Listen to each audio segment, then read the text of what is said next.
Hi, welcome back to our next program of Learning Algebra series.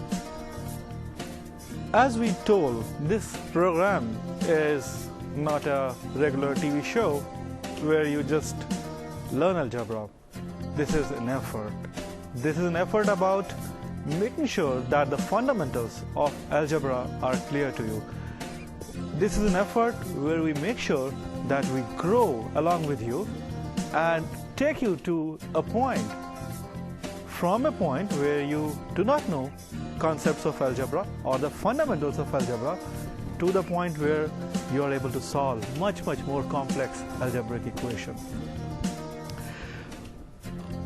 We were talking about real numbers in our last series, and let's see, we said real numbers are a big family. It's a collection of integers, it's a collection of rational numbers, it's a collection of irrational numbers.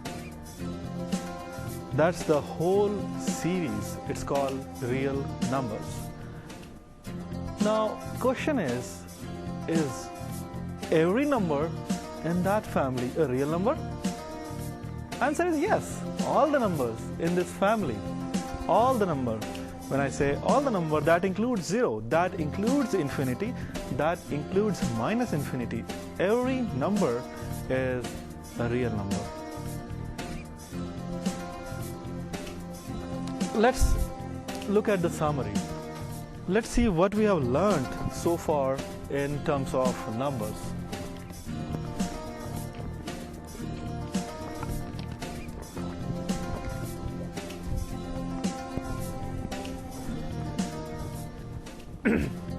Just to make sure that the concepts of numbers are clear to you, just to make sure that we are not missing anything, just to make sure that we are detailed yet content-full and slow enough, we want to make sure that those things are reiterated again and again every time. And that's what this show is about. Transmitting a message, conveying a message. Mathematics is all about practice. Mathematics is all about terms. Mathematics is all about notions. You'll have to do practice along with you, along with us, again and again, again and again. Let's come back and see what the summary is. We learned about positive integers. Positive integers are, they start with 1 and they go up to plus infinity on our number scale. We talked about negative integers. Negative integers start with minus 1, minus 2, minus 3, minus n, and again n is an alphabet. N is a symbol which we are choosing, and you can replace n with anything. N as it is in its existence does not mean anything in alphabet word, or sorry, in algebra word. We have to replace these symbols with some values, then only they mean something. So negative numbers or negative integers are minus 1, minus 2, they go up to minus infinity. Whole numbers. Whole number is a set of numbers which start from 0, 1, 2, 3, and they go up to plus infinity. Now you have seen we have used a different notion of representing whole number. We have used brackets, and then we are saying 0, comma, positive integers. That's another way of representing or showing sets or collection. Now, when we are saying that whole number is a collection of number 0, and you add the collection of positive number in that, so that becomes a bigger collection. You are expanding the family of positive number. Even though you are adding one member to it, that becomes whole number. Similarly, integers. Integers is a big family which includes all the numbers from minus infinity to plus infinity, or in other words, we can say minus infinity to minus 1, which is negative integers, and then 0 to plus infinity is whole numbers. So the collection or the set of integer is, you can translate that set into two sets, or a collection of two sets, which is negative integers and whole numbers. And again, whole number is another collection of 0 and positive number.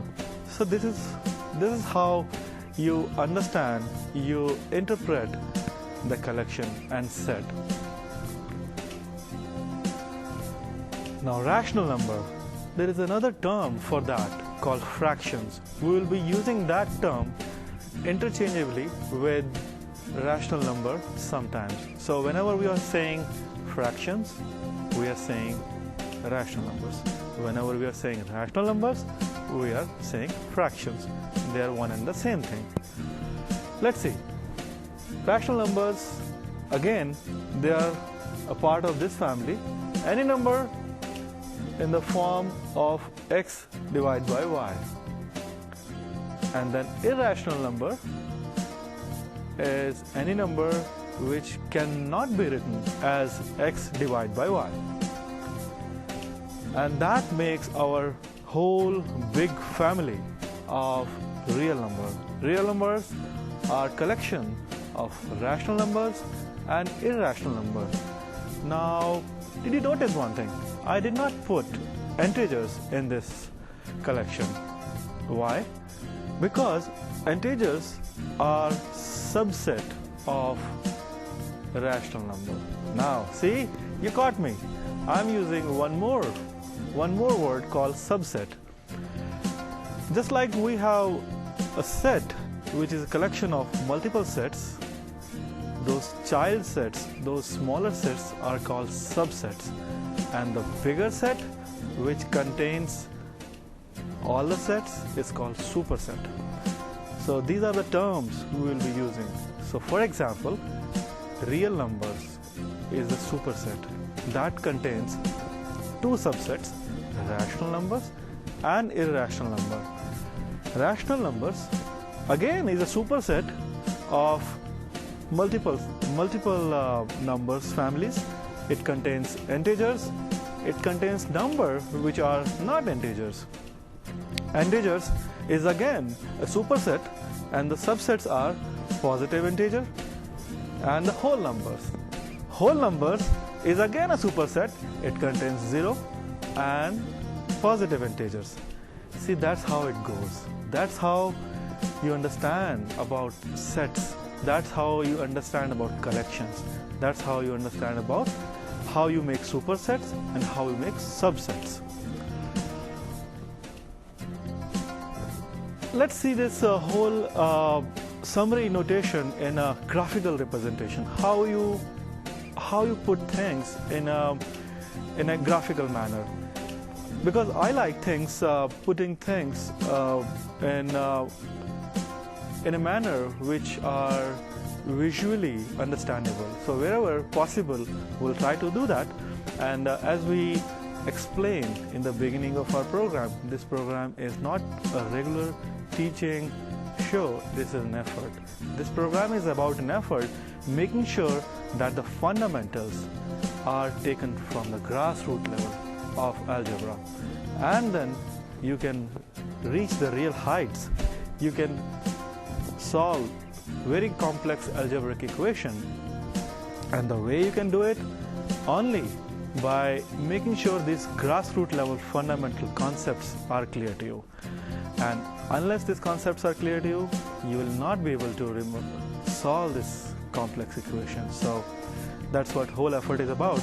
Let's see how those numbers can be represented in a graphical notation. Let's think about a box. This green box represents our positive integers, 1 to plus infinity.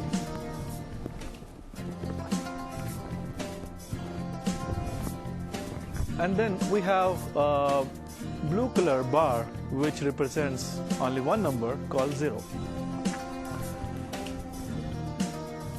So the whole number is a superset. Now whole number is a superset of positive integers and 0.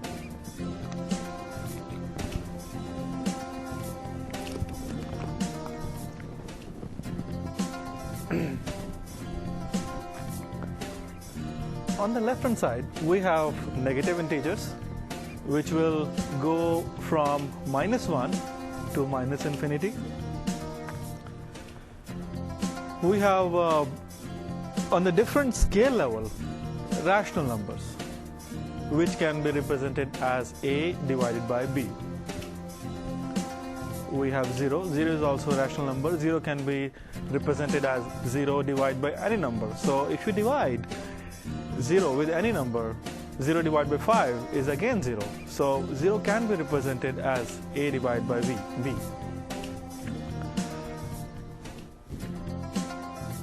Then rational numbers on the negative sides, a divided by -b or minus a or minus b divided by a. That's still a rational number. Now irrational numbers on the positive side like square root 2, square root 3, square root 7. Irrational number on the negative sides. That whole number sets makes a big family called real number. Now real number, now you can see, is a big family. It contains positive integers, whole numbers, negative integers, rational numbers, rational number on the negative side, irrational number on the positive side, irrational number on the negative side. Now, why do you think number 5, which is an integer, is a rational number also? Well, I'm sure by this time you must have guessed, and if you're not, let me explain. Number 5 can be expressed as 5 divided by 1. 5 divided by 1 is 5. Or 10 divided by 2. 10 divided by 2 is again 5. So going back to our definition of terms, anything which can be expressed as x divided by y, where x and y both are integers, is a rational number. Now let's see what is an absolute value of a number. It's a very important thing to understand, and we will be using this term absolute number a lot in our mathematics world, a lot in our algebraic world. And before even we explain the meaning of absolute value, let's take this example. Let's assume we have a car which moves at 100 miles per hour, but it's moving in one direction. And then we have a bus which moves at 30 miles per hour, but it is moving in some other direction. So let's watch this little animation and see how it went. See, car went very fast and it crossed the road and the bus is still going. But which one was fast? Which car or which bus ran faster? Visually we know that car was faster than the bus, but how do we quantify that? Because car was going in one direction and the bus was going in another direction. We don't have any comparison scale. We cannot say that how these two vehicles' speed can be compared.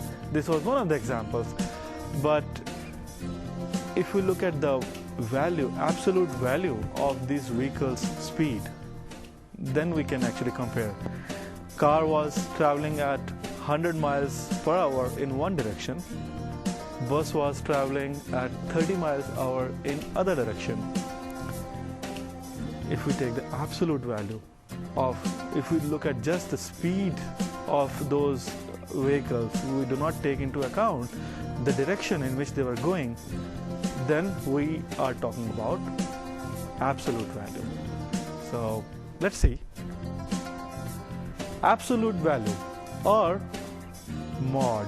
This is another technical term we use in mathematics word or in algebra word. Mod.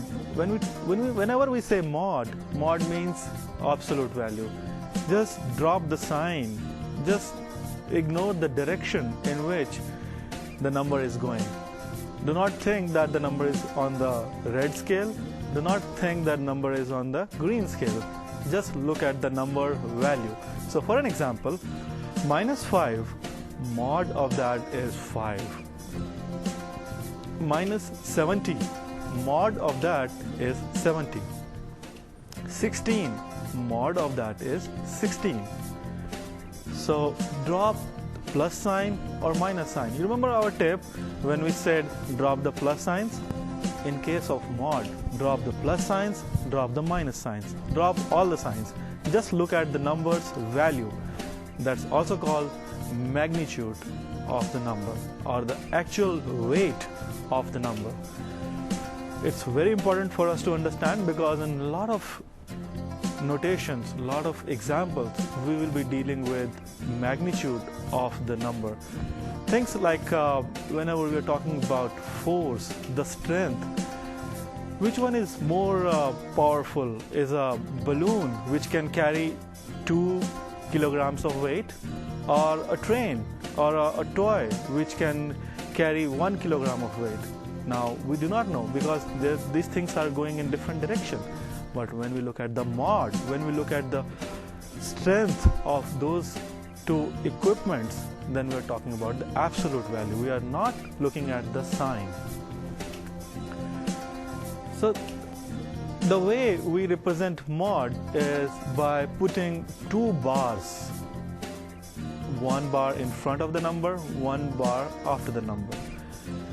So let's say -5 bar, which is enclosed by bars, is 5. And 2, again, the mod of 2 is 2. Mod of -5 is 5. Mod of 2 is 2. In our technical terms, mod of 5 is greater than mod of 2. In reality, -5 is lesser than 2. If you look at the scale, -5 is on the red side of the number scale. 2 is on the green side. But when we take mod, -5 becomes greater than 2. Did you see something? We have used a new symbol here. We introduced a new symbol here, which we are using for greater, the arrow sign. Let's see, this -5 mod greater than, the arrow side is called greater than sign. Whenever we see the sign, think about as greater than sign in our algebra world, in our mathematics world. We'll make our best effort to keep on explaining all the terms. We'll keep on explaining all the symbols. But again, this is your practice. This is your hard work, which will have to go along with this course to make sure that the concepts are clear to you. I'm repeating this thing again and again because the message gets clearly communicated. It is not about, this program is not 100% sufficient in itself that you will learn mathematics or algebra, but just by watching it, you'll have to do some practice also. Make sure that you have notebook, make sure that you have pen or pencil with you, you are making notes with it. And I'll be more than happy to reply to any of the questions you have. If you have any queries, if you have any questions, please send me emails and we will be talking about that.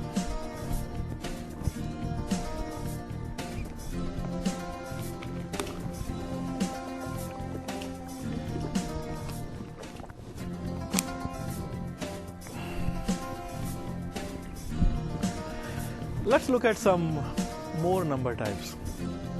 See, why are we looking at numbers in more details, because numbers are the fundamentals.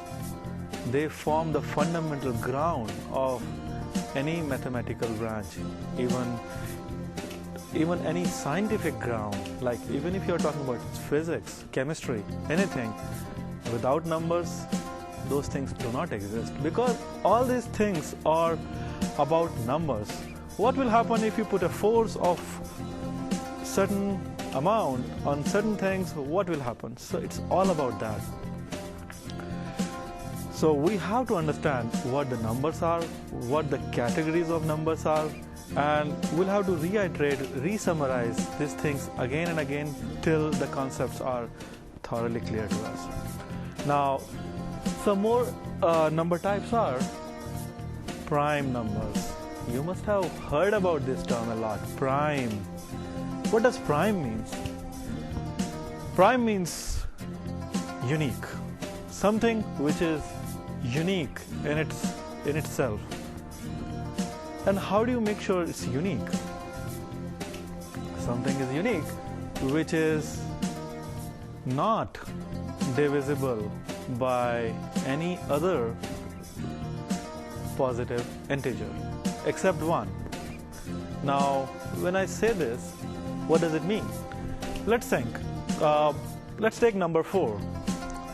If you try to divide number 4 with 2, you can actually divide it. And you get 2 multiplied by 2 is 4. But what about number 5?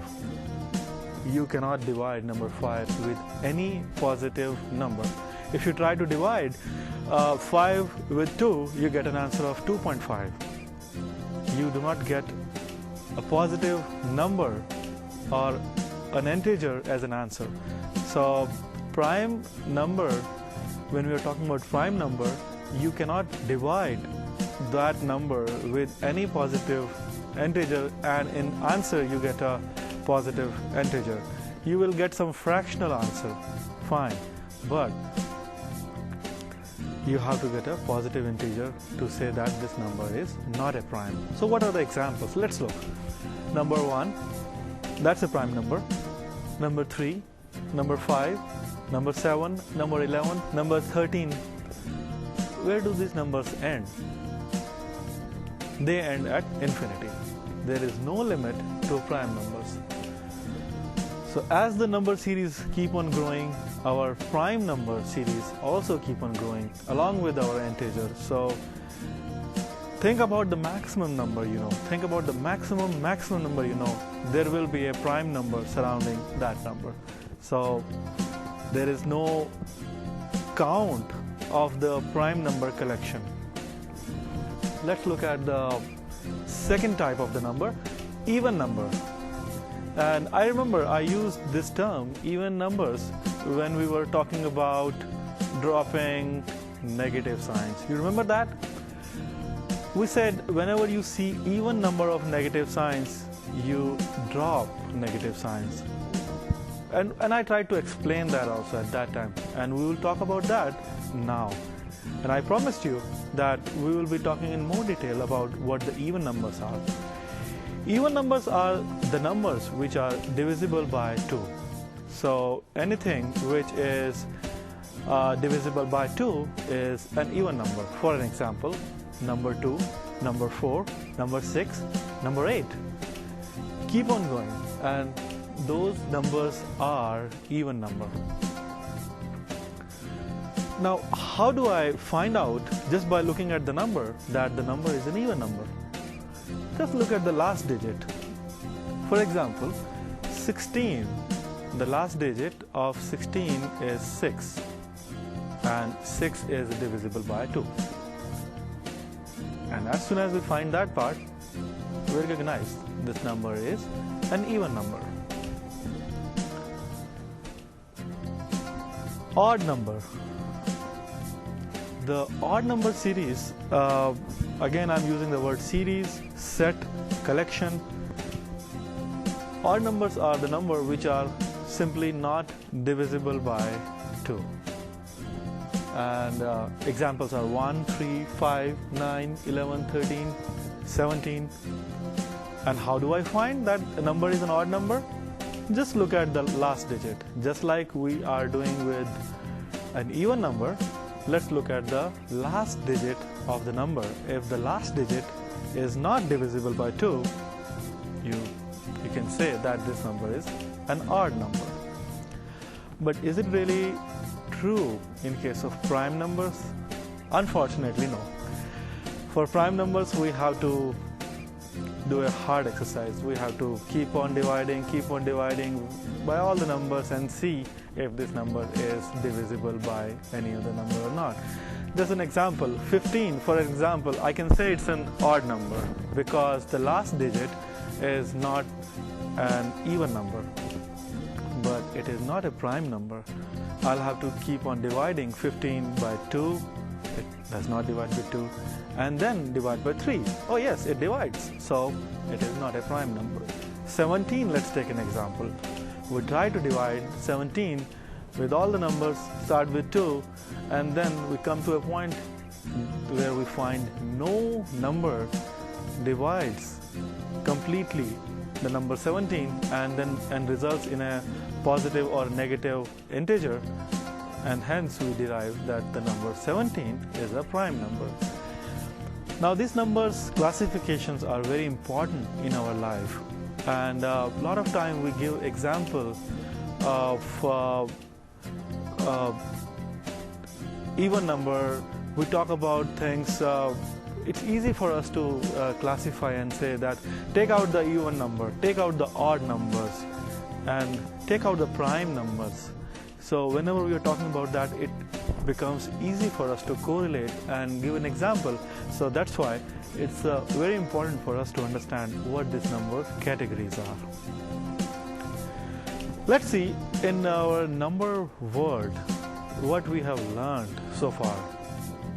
I know things are going as we are growing, things are also growing. We have to learn them, we have to make sure that we understand them, we memorize them, we do not forget them along with time, because if we do that, that will be bad. So we looked at our number systems, we looked at integers, we looked at positive integer, negative integer, we looked at whole number, we looked at number 0, we looked at infinity, plus infinity, minus infinity. We looked at impact of putting a sign in front of number. What will happen if you see a plus sign in front of a number? What will happen if you see a minus sign in front of a number? You can drop the plus sign, but you cannot. We looked at rational numbers. We looked at irrational numbers. We looked at absolute value of a number, which is drop the sign. We looked at prime numbers. We looked at even numbers. And we looked at odd numbers. See, as we are growing our knowledge domain, our set of domains, see, I'm using the word set. Our set of knowledge domain is also increasing. And that's what is making me also very happy that we are making a progress. And in our next classes, we'll be talking more about things which will be how to balance, how to solve the algebraic expressions, and we'll see you next week, same time at the same channel. Till then, bye bye.